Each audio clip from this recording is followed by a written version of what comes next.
JP Astro ലൈഫിലേക്ക് എല്ലാവർക്കും സ്വാഗതം.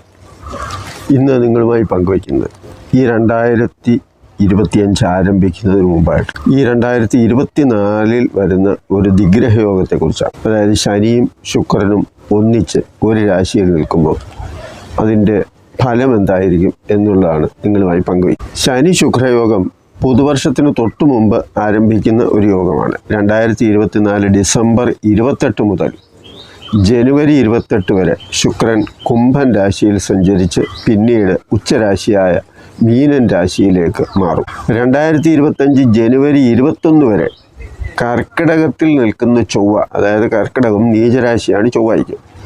ആ ചൊവ്വയുടെ അഷ്ടമ രാശി ദൃഷ്ടി എന്ന് പറയുന്നത് ഈ പറയുന്ന ശുക്രന് ലഭിക്കുന്നു എന്നുള്ളതാണ്. അതായത് കുംഭൻ രാശിയിലേക്ക് 8ാം ഭാവദൃഷ്ടി പൂർണ്ണദൃഷ്ടി ചൊവ്വയ്ക്ക് വരും. ശനി മൂലത്രികോണത്തിലും, അതായത് ശനിയുടെ ബന്ധുവായി ശുക്രനും ശനിയുടെ ശത്രുവായ ചൊവ്വയും ഒന്നിക്കുന്ന ഒരു സാഹചര്യമാണ് വരുന്നത്.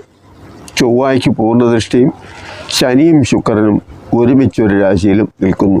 ശുക്രനും ചൊവ്വയും സംബന്ധിച്ച് പറയുമ്പോൾ ഇവരെ പരസ്പരം സമന്മാരാണ്. എന്നാൽ ശനിയും ചൊവ്വയും ശത്രുക്കളുമാണ്. ശുക്രനെ സംബന്ധിച്ച് പറയുമ്പോൾ ഭൗതിക സുഖ സൗകര്യങ്ങളെ സൂചിപ്പിക്കുന്ന ഒരു ഗ്രഹമാണ് ശുക്രൻ.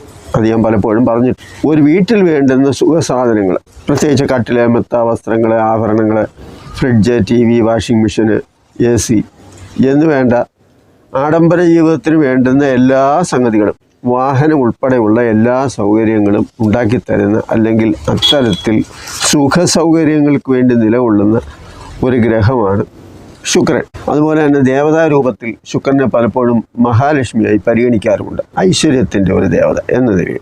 അതുപോലെ ആഡംബര ജീവിതം എന്നതുപോലെ തന്നെ ശുക്രൻ സ്ത്രീകളെ പ്രധാനമായും ചിന്തിക്കുന്ന ഒരു ഗ്രഹം കൂടിയാണ്. അതായത് അണിഞ്ഞൊരുങ്ങി നടക്കുന്ന സ്ത്രീകളുടെ ഒരു സൂചനയും ശുക്രൻ നൽകാറുണ്ട് പലപ്പോഴും.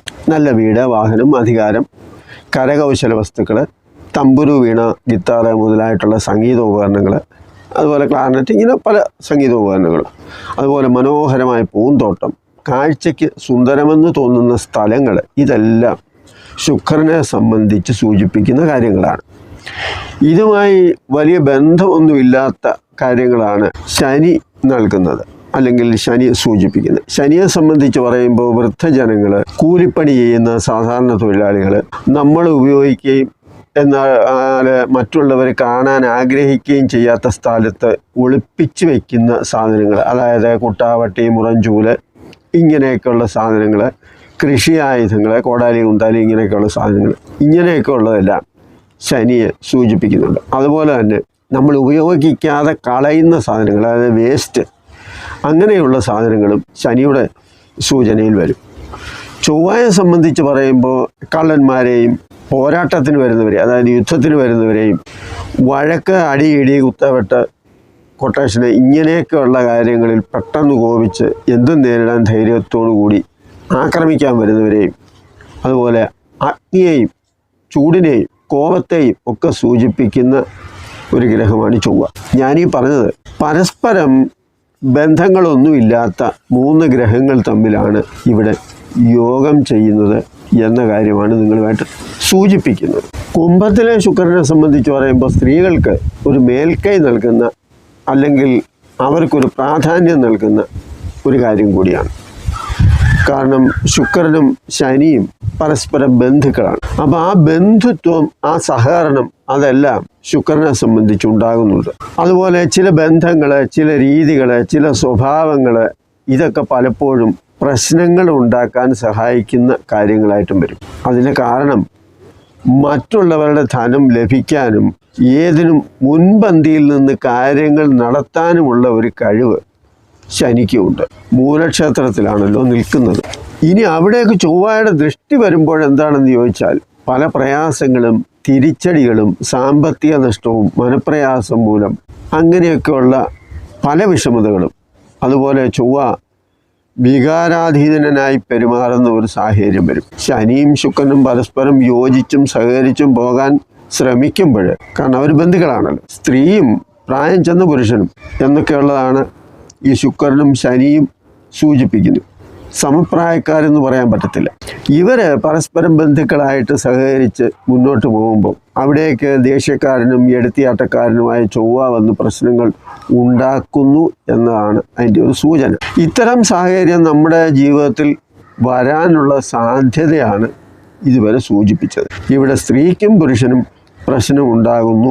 പരസ്ത്രീ ബന്ധം, അതുപോലെ പരപുരുഷ ബന്ധം എന്നിങ്ങനെയൊക്കെയുള്ള കാരണം പറഞ്ഞും അപവാദം പറഞ്ഞും മനഃപൂർവ്വം പ്രശ്നങ്ങൾ ഉണ്ടാക്കാനും അല്ലെങ്കിൽ പ്രശ്നങ്ങൾക്ക് വഴിതെളിക്കാനും ഒക്കെയുള്ള സംഭവങ്ങളാണ് ഇതുകൊണ്ടൊക്കെ സൂചിപ്പിക്കുന്നത്. കുടുംബജീവിതത്തിൽ ഇത് പല പ്രശ്നങ്ങളും സുഖക്കുറവും അപവാദവും മാനസിക പ്രയാസവും ഒക്കെ ഉണ്ടാകുന്ന കാര്യങ്ങളുമാണ്. കുംഭൻ രാശിയിലെ ശനി ശുക്ര ബന്ധം ചൊവ്വയുടെ പൂർണ്ണദൃഷ്ടിയും നൽകുന്ന ചില ഫലങ്ങളാണ് ഇവിടെ നിങ്ങളുമായി പങ്കുവെച്ചത്. ചൊവ്വയോട് നേരിട്ട് ഇവരോടൊപ്പം നിൽക്കുന്നില്ല. കാരണം കുംഭത്തിൻ്റെ 6ാം ഭാവം എന്ന് പറയുന്ന ശത്രുസ്ഥാനം, രോഗം, ശത്രു, കള്ളൻ, ഇതാണല്ലോ 6ാം ഭാവം. അപ്പം കുംഭൻ രാശിയുടെ 6ാം ഭാവമായ കർക്കിടകൻ രാശിയിലാണ് ചൊവ്വ നിൽക്കുന്നത്. അതായത് ശത്രുസ്ഥാനത്ത് നിന്ന് ശനിക്കും ശുക്രനും പാരപണിയുന്നു അല്ലെങ്കിൽ പ്രശ്നമുണ്ടാക്കുന്നു എന്ന് വേണമെങ്കിൽ പറയാം. ഇവിടെ ശനിയും ചൊവ്വയും പരസ്പരം ശത്രുക്കളാണ്. ശനിയും ചൊവ്വയുമാണ് ശത്രുതയുള്ളത്. ചൊവ്വയുടെ എല്ലാ കാര്യങ്ങളും ശനിയോടാണ് ഏറ്റുമുട്ടുന്നത്. ശുക്രനും ചൊവ്വയും പരസ്പരം സമന്മാരാണ്. എന്ന് പറഞ്ഞാൽ അവർ ഏകദേശം തുല്യബലവാന്മാരോ അല്ലെങ്കിൽ സമപ്രായക്കാരോ അല്ലെങ്കിൽ പരസ്പരം ഏറ്റുമുട്ടിയാൽ ഒരുപോലെ നിൽക്കുന്നവരോ ഒക്കെയാണെന്ന് ചുരുക്കം. അതാണ് ഈ സമന്മാരെന്ന് പറയും. ചൊവ്വ പുരുഷനും കർക്കിടകൻ രാശിയെ സംബന്ധിച്ച് പറയുമ്പോൾ അത് സ്ത്രീയെ സൂചിപ്പിക്കുന്ന സ്ത്രീഗ്രഹമാണ് കർക്കിടകം, സ്ത്രീ രാശി. ചൊവ്വയാണെങ്കിൽ പുരുഷഗ്രഹവുമാണ്. അപ്പോൾ സ്ത്രീകൾ ശത്രുവായി പുരുഷനെ ചൂടാക്കി കലഹമുണ്ടാക്കാനായി വിടുന്നു എന്നുള്ള ഒരു സൂചനയും നമുക്കിവിടെ കിട്ടും.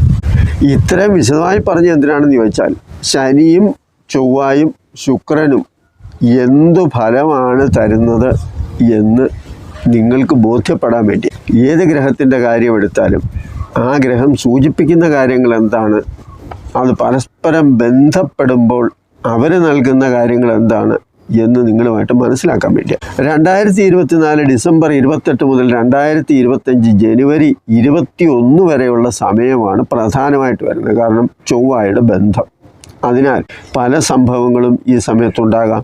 നമ്മുടെ രാജ്യത്തും ചില സംഭവ വികാസങ്ങളൊക്കെ ഉണ്ടാകാനുള്ള സാധ്യതയുണ്ട് ഈ സമയത്ത്. അത് സാധാരണക്കാർക്കും സ്ത്രീകൾക്കും നേരെയുള്ള ആക്രമണമാകാനും സാഹചര്യം വരും. അല്ലെങ്കിൽ മറ്റ് രീതിയിലുള്ള ഏതെങ്കിലുമൊക്കെ അനിഷ്ട സംഭവങ്ങളായിരിക്കാം. കുംഭൻ രാശി അനിഷ്ടഭാവത്തിൽ വരുന്ന രാശിക്കാർക്കും ഈ സമയം നല്ലതല്ല. അത് ഓരോ രാശിക്കാരെ സംബന്ധിച്ച് എങ്ങനെയാണ് എന്ന് നമ്മൾ നോക്കുമ്പോൾ കുംഭൻ രാശിക്കൂറുകാരായ അവിട്ടത്തിൻ്റെ 2ാം പാദം, അതായത് 3ഉം 4ഉം പാദങ്ങൾ, ചതയം, പൂരട്ടാതിയുടെ 3/4 ഭാഗം എന്ന് പറയും 1, 2, 3 പാദങ്ങൾ. ഇതാണല്ലോ കുംഭൻ രാശി. അപ്പോൾ ചതയവും പൂരട്ടാതിയുടെ 1, 2, 3 പാദങ്ങളും ചേരുന്ന ഈ സമയത്ത് പല ആരോഗ്യ പ്രശ്നങ്ങളും ഇവർക്കുണ്ടാകാനുള്ള സാധ്യതകൾ വരും. കാരണം ജന്മരാശിയിലാണ്. ജന്മരാശിയിൽ നിൽക്കുമ്പോൾ സ്വഭാവത്തിന് മാറ്റം വരാം. അതുപോലെ തന്നെ ആരോഗ്യ സംബന്ധമായ വിഷയങ്ങൾ വരാം.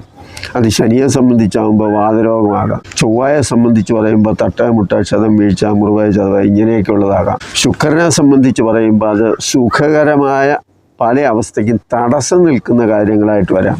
അങ്ങനെ ഒരുപാട് കാര്യങ്ങളും ഈ കുംഭൻ രാശിക്കാർക്ക് ഉണ്ടാകാം. ഇനി മീനൻ രാശിക്കാരായ പൂരട്ടാതിയുടെ 4ാം പാദവും ഉത്തരട്ടാതി രേവതി നക്ഷത്രവും ചേരുന്ന ഇവരെ സംബന്ധിച്ച് പറയുമ്പോൾ 2ാം ഭാവത്തിലാണ്. കുംഭൻ രാശിയുടെ 2ാം രാശിക്കാരാണ് ഇവർ.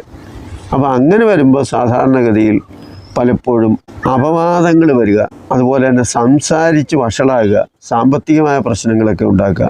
ഇത് മീനൻ രാശിക്കൂറുകാരെ സംബന്ധിച്ച് 12ാം ഭാവത്തിൽ വരുമ്പോൾ അത് നഷ്ടത്തെയും സൂചിപ്പിക്കുന്ന ചില കാര്യങ്ങളായിട്ട് വരും പലതും. ഇനി മിഥുനൻ രാശിക്കാരെ സംബന്ധിച്ച് പറയുമ്പോൾ മിഥുനൻ രാശിക്കാർക്ക് 9ാം ഭാവമാണ് ഈ കുംഭൻ രാശി. അപ്പോൾ 9ാം ഭാവം എന്ന് പറയുന്നത് ഭാഗ്യസ്ഥാനവും അതുപോലെ തന്നെ പിതൃസ്ഥാനമെന്നും, അതായത് പിതാവിനെ പോലുള്ളവരെ സൂചിപ്പിക്കുന്ന സ്ഥാനമെന്നും, അതുപോലെ പുത്രസ്ഥാനമെന്നും അല്ലെങ്കിൽ സന്താനത്തെ സൂചിപ്പിക്കുന്ന സ്ഥാനമെന്നും ഒക്കെ പറയും. അപ്പോൾ ഈ പറഞ്ഞ കാര്യങ്ങൾക്കെല്ലാം തന്നെ അത്ര മെച്ചമല്ലാത്ത ചില അനുഭവങ്ങൾ ഉണ്ടാകാം. അതായത് അച്ഛനുമായിട്ട് ഒരു നല്ല ബന്ധം, മാനസികമായ പ്രയാസങ്ങളോ അല്ലെങ്കിൽ അല്പം ഏതെങ്കിലും തരത്തിലുള്ള അഭിപ്രായ വ്യത്യാസങ്ങളോ ആരോഗ്യ പ്രശ്നങ്ങളോ ഒക്കെ അച്ഛന് സംഭവിക്കാം എന്നുള്ളതാണ്. മിക്കവാറും പ്രായമുള്ളവരാണെങ്കിൽ ആരോഗ്യ പ്രശ്നങ്ങൾ തന്നെ ആയിരിക്കാനാണ് കൂടുതൽ സാധ്യത. ഇനി മക്കളുടെ കാര്യം എടുത്താൽ അത് 9ാം ഭാവമാണ്. അത് വിദ്യാഭ്യാസത്തെയും സൂചിപ്പിക്കുന്നതാണ്, അതുപോലെ ഭാഗ്യത്തെ സൂചിപ്പിക്കുന്നതാണ്, തൊഴിലിനെ സൂചിപ്പിക്കുന്നതാണ്, മുന്നോട്ടുള്ള ഗതിയെ സൂചിപ്പിക്കുന്നതാണ്. അങ്ങനെയുള്ള പല കാര്യങ്ങൾക്കും ചില തടസ്സങ്ങളും അതുപോലെ തന്നെ ഉദ്ദേശിച്ചതുപോലുള്ള ചില പ്രയോജനങ്ങളും ഒന്നും ഉണ്ടാകാത്തത് കൊണ്ട് അത്തരത്തിലുള്ള ചില പ്രയാസങ്ങളും ഈ മിഥുനൻ രാശിക്കാർക്ക് ഉണ്ടാകാനുള്ള സാധ്യതയുണ്ട്. ഇനി കർക്കിടകൻ രാശിക്കാരെ സംബന്ധിച്ച് പറയുമ്പോൾ കർക്കിടകൻ രാശിക്കാർക്ക് കുംഭൻ രാശി 8ാമത്തെ രാശിയായിട്ടാണ് വരുന്നത്.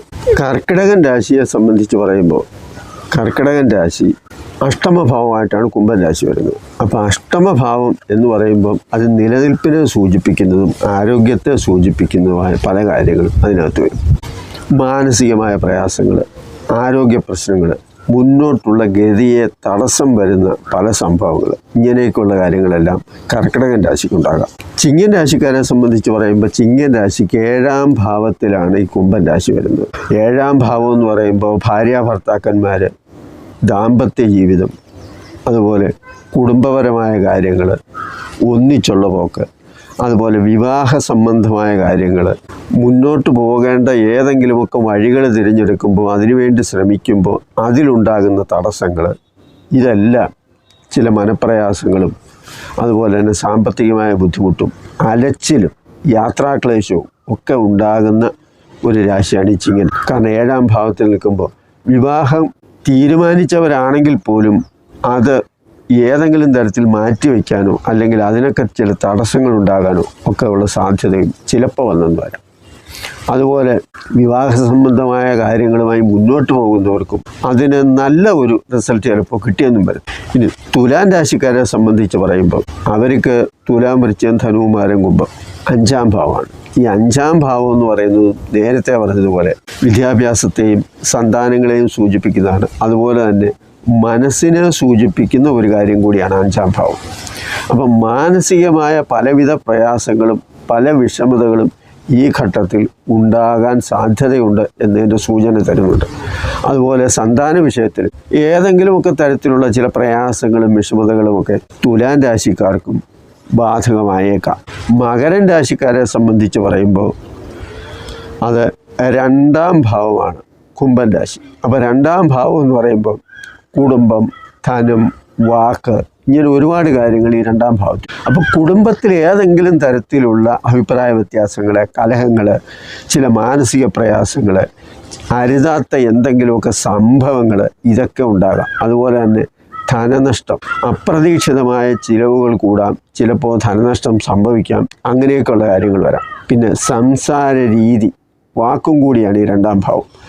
പല കാര്യങ്ങളും പറഞ്ഞത് പാലിക്കാൻ പറ്റാതെ വരിക, പറഞ്ഞ വാക്ക് തിരിച്ചെടുക്കാൻ പറ്റാത്ത ഒരു, അതായത് എന്തെങ്കിലുമൊക്കെ നമ്മൾ അന്നേരത്തെ ആവേശം കൊണ്ട് പറഞ്ഞു പോയത് അത് മറ്റുള്ളവർക്ക് ബുദ്ധിമുട്ടും പ്രയാസങ്ങളും ഉണ്ടായി അതൊരു ശത്രുതയിലേക്കോ വിഷമത്തിലേക്കോ പോകുമ്പോൾ പിന്നീട് അങ്ങനെയൊന്നും പറയണ്ടായിരുന്നു, പറഞ്ഞത് ശരിയായില്ല എന്ന് തോന്നിയിട്ട് കാര്യമൊന്നുമില്ല. കാരണം തിരിച്ചെടുക്കാൻ പറ്റാത്ത കാര്യങ്ങളാണ് ഈ വാക്കുകൾ. അത് പലപ്പോഴും ഇവരെ സംബന്ധിച്ചിടത്തോളം ചില പ്രയാസങ്ങളും അതുപോലെ ചില ശത്രുതാ മനോഭാവവും മറ്റുള്ളവർക്ക് ഒരുപാട് ബുദ്ധിമുട്ടുകളുമൊക്കെ ഉണ്ടാക്കിയെടുക്കാനുള്ള സാഹചര്യവും ഉണ്ടാകും. പൊതുവെ പറയുമ്പോൾ മേടം, ഇടവം, കന്നി, വൃശ്ചികം, ധനു ഈ 5 രാശിക്കാരെ സംബന്ധിച്ചിടത്തോളം വലിയ പ്രശ്നമൊന്നും ഉണ്ടാകാനുള്ള സാധ്യതയില്ല. ഈ 3 പേര് കൂടിയാലും ചെറിയ ചെറിയ എന്തെങ്കിലുമൊക്കെ വിഷയങ്ങൾ സ്വാഭാവികമായിട്ട് വരാം. അത് സാധാരണഗതിയിൽ വരുന്ന കാര്യങ്ങളായിട്ട് തന്നെ കണക്കിലെടുത്താൽ മതി. ശുക്രൻ സ്ത്രീകളെ സംബന്ധിക്കുന്ന കാര്യങ്ങൾക്ക് പ്രാധാന്യം നൽകുന്നു എന്നതുപോലെ തന്നെ സുഖ സൗകര്യങ്ങളെയും ആരോഗ്യ പ്രശ്നങ്ങളെയും സൂചിപ്പിക്കുമെന്ന് പറഞ്ഞല്ലോ. ആരോഗ്യ സംബന്ധമായിട്ട് പറയുന്ന കാര്യങ്ങൾ എന്ന് പറഞ്ഞാൽ ശുക്രനെ സംബന്ധിച്ച് പറയുമ്പോൾ മൂത്രതടസ്സം, നീർവീഴ്ച, ഗർഭാശയ സംബന്ധമായ പ്രശ്നങ്ങൾ, അതുപോലെ ശനിക്ക് വാതരോഗ സംബന്ധമായ വിഷമതകൾ, ചൊവ്വയെ സംബന്ധിച്ച് തട്ട്, മുട്ട്, വീഴ്ച, അപകടം, മുറിവ്, ഓപ്പറേഷന്, ഇങ്ങനെയൊക്കെയുള്ള കാര്യങ്ങൾ. ഇതൊക്കെയാണ് സാധാരണഗതിയിൽ ആരോഗ്യ പ്രശ്നമായിട്ട് ഈ 3 ഗ്രഹങ്ങളും സൂചിപ്പിക്കുന്നത്. കുംഭൻ രാശിക്കാരെ സംബന്ധിച്ച് പറയുമ്പോൾ മുട്ടിന് താഴെയുള്ള ഭാഗം ഇത് സൂചിപ്പിക്കുന്നുണ്ട്. അപ്പോൾ അങ്ങനെയൊക്കെ ഉള്ള കാര്യങ്ങൾ വരുമ്പോൾ ജോയിൻറ്റ് പെയിന്, വാദസംബന്ധമായ വിഷയങ്ങൾ, മുറിവ്, ചതവായ വീഴ്ച, ഇങ്ങനെയൊക്കെയുള്ള കാര്യങ്ങളൊക്കെ പറഞ്ഞ എന്തിനാണെന്ന് ചോദിച്ചാൽ അതൊക്കെ ഒന്ന് ശ്രദ്ധിക്കുന്നത് നന്നായിരിക്കും. ചൊവ്വായ്ക്ക് തീയുമായിട്ടൊരു ബന്ധമുണ്ട്. അതുകൊണ്ട് തന്നെ തീപ്പൊള്ളൽ ഏൽക്കാനുള്ള സാധ്യതയും ഇതിനകത്ത് നമുക്ക് തള്ളിക്കളയാൻ പറ്റും. അപ്പോൾ ആരോഗ്യ സംബന്ധമായി ഈ പറഞ്ഞ കാര്യങ്ങളൊക്കെ ഒന്ന് ശ്രദ്ധിക്കാൻ വേണ്ടിയാണ്, അല്ലാതെ പേടിപ്പിക്കാനൊന്നും പറഞ്ഞ കാര്യങ്ങളല്ല. അതൊക്കെ ഒന്ന് ശ്രദ്ധിക്കുമ്പോൾ ഈ കാലഘട്ടത്തിൽ ഉണ്ടാകാവുന്ന വലിയ വലിയ പ്രശ്നങ്ങൾക്ക് നമുക്ക് ചിലപ്പോൾ പരിഹാരം ഉണ്ടാക്കാൻ സാധിച്ചെന്ന് വരും. അല്ലെങ്കിൽ അതൊരു വലിയ വിഷയമായിട്ട് ഉണ്ടായെന്നും വരില്ല. ഇനി ജാതകത്തിൽ ശുക്രനും ശനിയും ചൊവ്വായും ഒക്കെ അനുകൂലമായിട്ട് ഇപ്പോഴത്തെ ദശാപഹാരകാലം അനുസരിച്ച് നോക്കുമ്പോൾ അതൊക്കെ നല്ല നിലയിലാണ് നിങ്ങളുടെ സമയമെങ്കിൽ ഒരുപാട് വലിയ പ്രശ്നങ്ങളൊന്നും ഈ സമയത്ത് ഉണ്ടാകത്തില്ല. കാരണം ഏറ്റവും പ്രധാനം നമ്മുടെ ജാതകം തന്നെയാണ്.